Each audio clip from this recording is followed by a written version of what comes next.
back here in this country, as Blake Berman has reported, the White House is saying that tonight's House vote is still full steam ahead, that it's going to go through, but a number of Republicans are leading an effort, besides just those caucus members chatting with the president as we speak, that it shouldn't happen, that it isn't worth dragging this out. The Koch brothers, for example, are pouring millions into stopping this because they say it just takes a bad bill and makes it worse, a bad law makes it worse.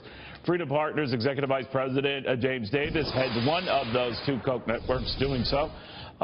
James, good to have you. You've heard from those who say it isn't perfect, but it's the best shot we have to go ahead and improving the law that's already out there and getting the tax cuts and other things that voters wanted from Donald Trump. You say what? Well, first of all, Neil, thank you for having me on. But the problem here is that it doesn't fix the problems with health care. It actually keeps all the bad elements of Obamacare in place. It keeps the subsidies, it keeps the mandates and the insurance regulations that have led to increased costs for consumers. It keeps the 40% excise tax for the Cadillac tax in place. And it doesn't repeal the Medicaid expansion fast enough. So, James, you don't buy the reason why I'm just trying to be clear here, you don't buy the argument that apparently some have been saying to go ahead and vote for this in the House, that the Senate can clean this up. We control the Capitol Hill right now, fellow Republicans, so we can correct and revise a lot of this stuff, just as we have through this process in the House. You say what? Well, it doesn't keep the campaign promises that members have made. And so we're here to say to those members who really want to repeal Obamacare, and the House has done it before. They did it in 2015. Why not put that bill back on the floor and vote on it?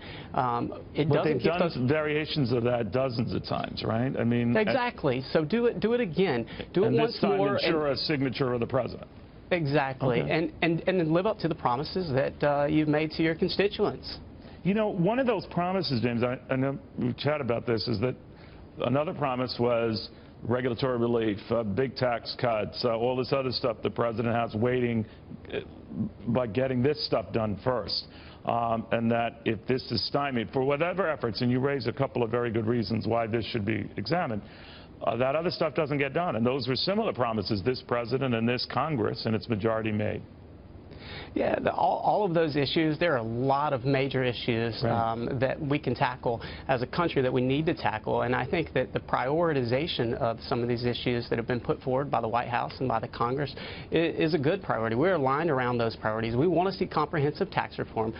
We want to get rid of the overregulation. We've been very supportive of the president's measures to get rid of some of the burdensome regulation that's killed job and opportunity in America. And so we're going to continue to support on those efforts. We're going to continue to support on nominations like Judge Gorsuch's nomination. But for this bill, it does not live up to the campaign promises that Republicans have made, and it actually continues the worst parts of Obamacare. So we're going to continue to stand beside those lawmakers who stand principally. What are you going to do to the ones who don't?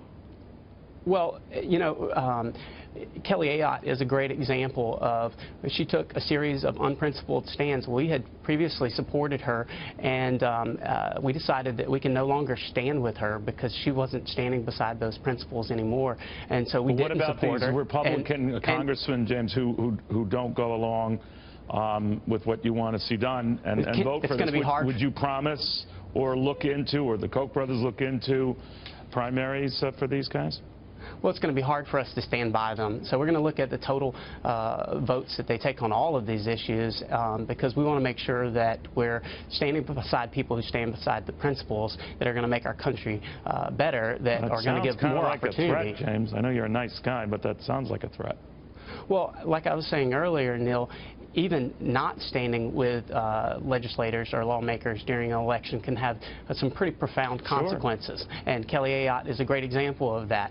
I think if we had been active in New Hampshire, she would have overcome. She'd still be in the United States Senate today. Yeah, we don't know. We shall watch. James, thank you very much. Good seeing you.